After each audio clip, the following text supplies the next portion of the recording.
Everybody, thank you very much for joining me for this training session. I'm Seb Saracen from the Greater Miami Convention and Visitors Bureau. And before I talk you through a few slides, I would like to set the scene by showing you a very short destination video.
All right. Okay. So here it is, Greater Miami and Miami Beach.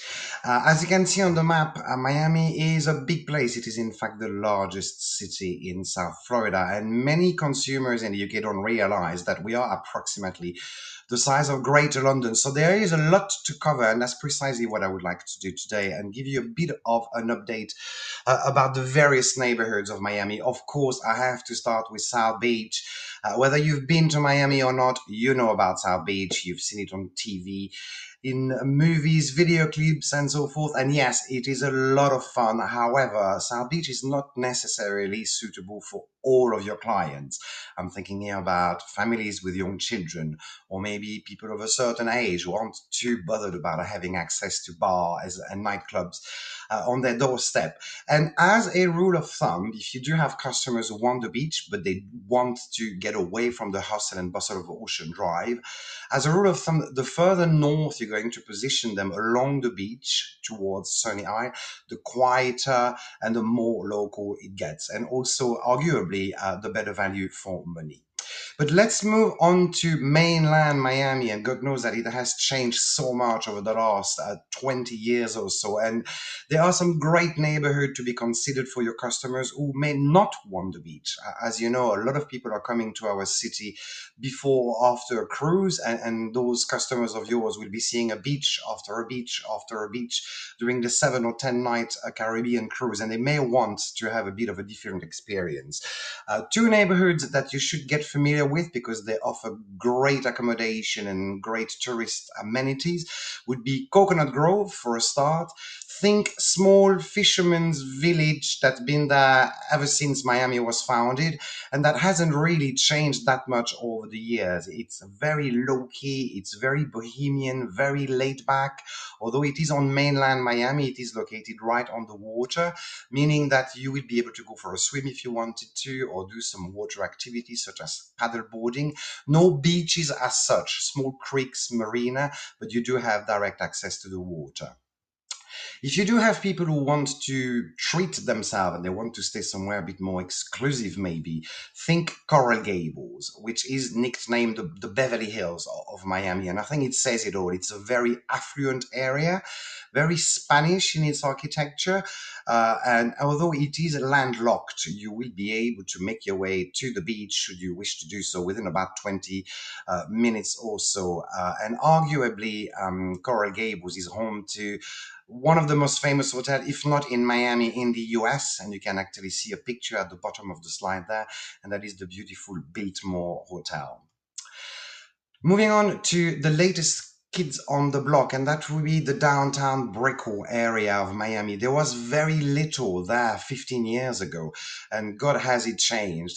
Brickell is really vibrant, it's glitzy, it's glamorous. It is where you will be finding the latest bar, restaurant, nightclub, and allegedly it has become a bit of a celebrity hangout. So if you do have customers who want to rub shoulder with celebs, send them to Brickell just for a drink or a night out. But alternatively, it is a great base for customers who want to be very close to Port Miami. The journey from Brickell to Port Miami takes approximately 5 to 10 minutes. And then the downtown area is a dream come true for anyone who's into shopping. We do have our very own design district. It does exactly what it says on the box. And as I mentioned, it is the glitzy, glamorous, modern side of Miami that I am sure many of your customers would enjoy very much.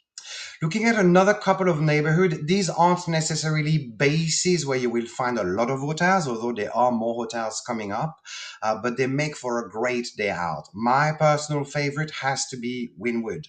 If you've never heard of Wynwood, think Camden Town on speed. That's the best way I can describe the area. It's just too cool for school. It is primarily known as being the largest canvas for street art in the world. And because of the very nature of street art, it is constantly changing. You can visit Miami 3 times a year. If you go to Wynwood every time, you will find that there's new art coming up on those walls. It's also packed with little microbreweries, a beer garden where you can enjoy a beer or margarita or mojito and have a look at the people going by. It's a very, very alternative, cool, edgy side of the city. And then I cannot talk about Miami neighborhoods without mentioning Little Havana. Miami is arguably the least American city you will find in the US. It's Cuban, it's Argentinian, it's Mexican, it's Venezuelan, it's Latino. And you will find this Latino flavor pretty much wherever you are in Miami, but especially so in Little Havana, which is considered to be the true heart of the city. First of all, it is located bang in the middle, but also it really is um, it really is the most typical area of Miami, I would say. And if you do have customers who ask you for a recommendation as to where to go for a typical meal out in Miami, send them to Little Havana. You won't find any fancy restaurant chain there. It's all very low key. It's operated by local families, but the food is delicious. Chances are that your customers will find themselves learning how to salsa between the first course and the main course. There's live bands. It's a lot of fun and definitely an experience that I would recommend to anyone coming to visit Greater Miami. Little update about Port Miami. As I've mentioned earlier, many of our customers are coming to Miami because they are going on a cruise. We are the largest cruise port in the world, and therefore we are known as the cruise capital of the world, with next to 7 million cruisers who passed through Port Miami before the pandemic. Obviously, those numbers have dropped significantly, but we are getting back there pretty quickly. We are home to the three largest cruise companies in the world, and most cruise ship sailing the Caribbean would be sailing out of Miami. And it's not just about the cruise ship, but Miami has been working very closely with the cruise line and the Port Authority to come up with those beautiful cruise terminal. The Norwegian Cruise Line terminal opened during the pandemic. It's absolutely stunning. Virgin opened their own terminal and in November 2021 as they were welcoming the first ship sailing out of Miami all year long.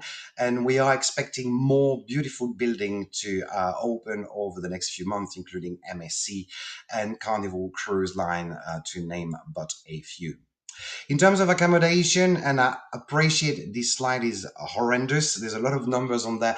Really, all I want to highlight here is that there is a hotel for everybody in Miami. We do currently have over 500 properties. That means over 60,000 hotel rooms, with many more in the pipeline due to open this year, next year, and beyond.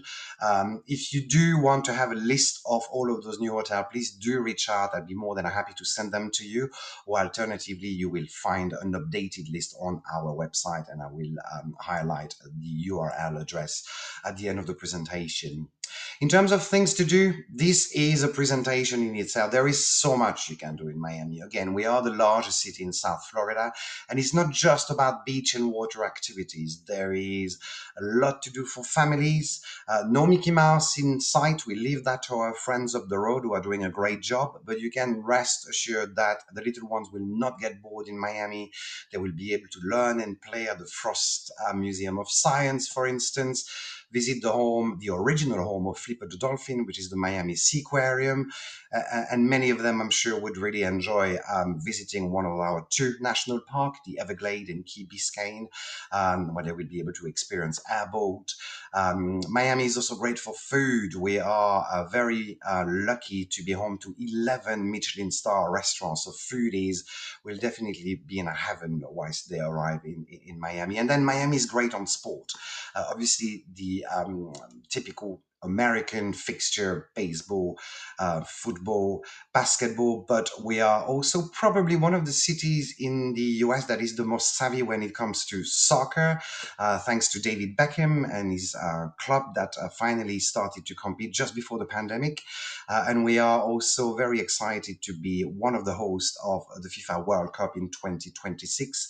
And then I'm sure you've heard Formula One Grand Prix is back in Miami as of last year. We do have a 10 years lease with the Formula One organization. Hopefully, that will be extended, and that is going to be taking place at the very beginning of May this year, 2023. I would also like to highlight our Miami Temptation program. It is a special offer program that started many, many years ago and is gained strength year after year. And it covers pretty much the whole year. It is based on various themes, whether it's wellness, museum, food, spa. And I would really encourage you to have a look at it because your customer will be able to take advantage of great offers, buy one, get one free, and the information is constantly updated on our website. Before I finish, I just wanted to give you all an update with regard to the train line that will eventually link us to Orlando International Airport. It has been in the planning for quite some time, but it is happening. And I'm very pleased to announce that we should have a completed line by the end of this year, 2023, meaning that your customers will be able to do Orlando, Miami within 3 hours, which is roughly half the time it's going to take you driving. The traffic in Miami can be pretty hectic and certainly much cheaper than taking an internal flight. We are operating already. The train line has been operating out of greater Miami since before the pandemic. The line currently stops in Aventura, Fort Lauderdale, West Palm Beach, and Boca Raton, and we are expecting again the line to be completed by the end of the year. So that's probably pretty much all I have time for. Our website has just been revamped, so if you haven't checked it out over the past few weeks, please do so, Miami and miamibeach.com. Once you are on the homepage, you will find a section on the top right corner called Travel Professional that is constantly updated for you guys with a lot of facts and figures, cheat sheets, contact details, link to our online travel agent, a training program on the Travel Agent Academy, and you will also be able to download that list of new hotels that I have mentioned before. I am based here in the UK. If you need anything, my contact details are on the screen, so do not hesitate to reach out. It will be my pleasure to assist you in whichever way I possibly can. So that's me done in terms of the presentation. I'm just going to have a quick look at the chat box and see if people have any questions. What will be the cost for Bright Line tickets be? That's a very good question, Maddie. I do not have this information at hand. I don't think it has been updated. What I have been told, however, is that the cost for a family of four will be based on the cost of hiring a car for the day, including the car hire, the insurance, and the fuel. And the ticket for four people will be actually cheaper than hiring a car for the day. So it will be the most cost effective and certainly the most practical ways to link both Orlando and Greater Miami. So I don't know if I have missed anything, but I think I am actually getting towards the end of the presentation. So thank you very much for your time today. And again, do reach out if you need anything. Enjoy the rest of your day. Bye bye.